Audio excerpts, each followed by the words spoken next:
আজ থেকে কোরআনের একটি আয়াত 11 বার পড়ুন, পৃথিবীতে যে কেউ আপনার কথা শুনতে বাধ্য হয়ে যাবে ইনশাআল্লাহ তাআলা। অনেকে আমাকে ফোন করে বলেন, হুজুর সন্তান অবাধ্য, কথা শুনে না। হুজুর স্ত্রী আমাকে আগের মতো ভালোবাসে না, আমার অবাধ্য হয়ে গেছে।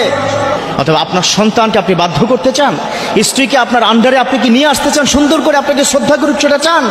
যদি চান, আজ থেকে আমি পবিত্র কোরআনের একটি আয়াত আপনাকে শিক্ষা দিব, এই আয়াতের উসিলায় সে ব্যক্তি আপনার বাধ্য হয়ে যাবে। তবে হ্যাঁ, ইয়াং যারা আছো, তোমরা তো অনেক সময় আবার কি ভাববা যে গার্লফ্রেন্ডের জন্য হুজুর একটু দোয়া করেন, গার্লফ্রেন্ডের সাথে ঝগড়া হয়েছে। হে, এখন হাসতেছে, গার্লফ্রেন্ডের সাথে কি ঝগড়া হয়েছে, হুজুর একটু দোয়া করেন, একটা আয়াত বা একটা দোয়া শিক্ষা দেন যাতে করে গার্লফ্রেন্ড আবার বাধ্য হয়ে যায়। নাউজুবিল্লাহ। পবিত্র কোরআন কখনো হারাম কাজে ব্যবহার করবে না, খবরদার। এমনিতে তুমি হারাম কাজ করছো, সেটা করা যাবে না। এবার আমি যে কথাটি বলছি, সন্তান যাদের অবাধ্য তারাই শুধুমাত্র বুঝেন যে কত বড় একটা জিন্দিগি আপনার কি যাচ্ছে, কত ভয়ঙ্কর জিন্দিগি হচ্ছে আপনার। সে সন্তানকে যদি বাধ্য করতে চান, সন্তানের দিকে চিন্তা করে কিন্তু এই আয়াতটা পড়বেন। সবাই পারবেন তো ইনশাআল্লাহ তাআলা? অর্থাৎ ভালো নিয়ত করে সন্তানের প্রতি চিন্তা করে আয়াতখানা পড়বেন, আল্লাহ পাক সন্তানকে আপনার বাধ্য করে তুলবেন। দেখুন পবিত্র কোরআনের আয়াত কত শক্তিশালী, আপনি চিন্তা করতে পারবেন না। এই কোরআনের মধ্যে এমন কিছু নেই যার কোনো সমাধান নেই। আল্লাহ পাক নিজে কি বলেছেন? ওয়ানুনাজ্জিলু মিনাল কোরআনি মা হুয়া শিফাউন ওয়া রাহমা। এই পবিত্র কোরআন আমি নাজিল করেছি যার মধ্যে রয়েছে তোমাদের জন্য শেফা, শেফাউন মিন কুল্লি দা, সমস্ত রোগের এটা হচ্ছে শেফা। আল্লাহু আকবার।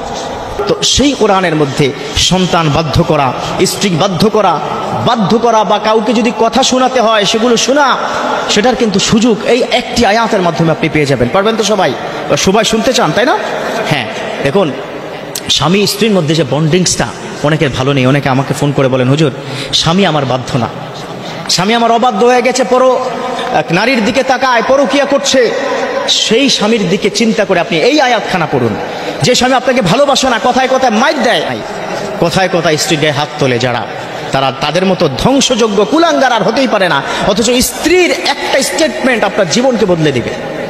কাল কিয়ামতের ময়দানে আল্লাহ পাক যখন বিচার করবে, বিচারের কাঠগড়ে আপনাকে দাঁড় করাবে, আপনার স্ত্রীকে ডাকবে, ডাক দেওয়ার পর স্ত্রীর কাছে জিজ্ঞাসা করবে, তোমার স্বামী কেমন ছিল? তখন স্ত্রী যদি বলে যে আমার স্বামী খুব ভালো ছিল, তাহলেই কিন্তু আল্লাহ পাক আপনাকে ক্ষমা করে দিবেন। Otherwise not. আপনি নামাজ পড়েন, রোজা করুন, দান সাদাকা করুন, কোনোটাই কাজ হবে না। আল্লাহ পাক ওই স্ত্রীর একটা স্টেটমেন্টে আপনাকে আটকে দিবে। অতএব সেই স্ত্রী আপনার যদি বাধ্য করাতে হয়, মা বোন আপনাকে বলছে, স্বামীকে যদি বাধ্য করাতে হয়, ভাই আপনাকে বলছে, এখানে কি যারা আছেন, স্ত্রীকে যদি বাধ্য করাতে হয়, তাহলে এই আয়াতখানা পড়বেন। আয়াতখানা মনোযোগ দিয়ে শুনুন। ইন্নাল্লাহা ইউসমিউ মান ইয়াশা, ইন্নাল্লাহা ইউসমিউ মান ইয়াশা। আল্লাহ পাক যার কথা যখন খুশি তখনই শুনেন। অতএব এখন থেকে এই আয়াতটা পারবেন তো সবাই ইনশাআল্লাহ তাআলা? ইন্নাল্লাহা ইউসমিউ মান ইয়াশা।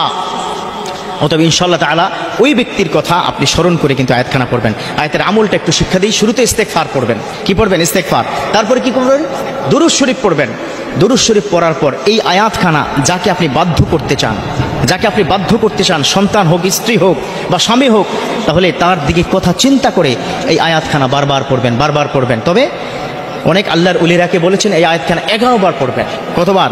11 বার পড়বেন। ইনশাআল্লাহ তাআলা সন্তান বাধ্যগত হবে, স্ত্রী বাধ্যগত হবে, যাদের স্বামী অবাধ্য তারাও কিন্তু বাধ্যগত হবে ইনশাআল্লাহ তাআলা। আসুন এই কোরআনের এই আয়াতখানা 11 বার পড়ব, তার কথা চিন্তা ভাবনা করে আল্লাহ পাক সবাইকে মিলে সুখে শান্তিতে বাধ্যগত হয়ে থাকার তৌফিক দান করুক। আমিন।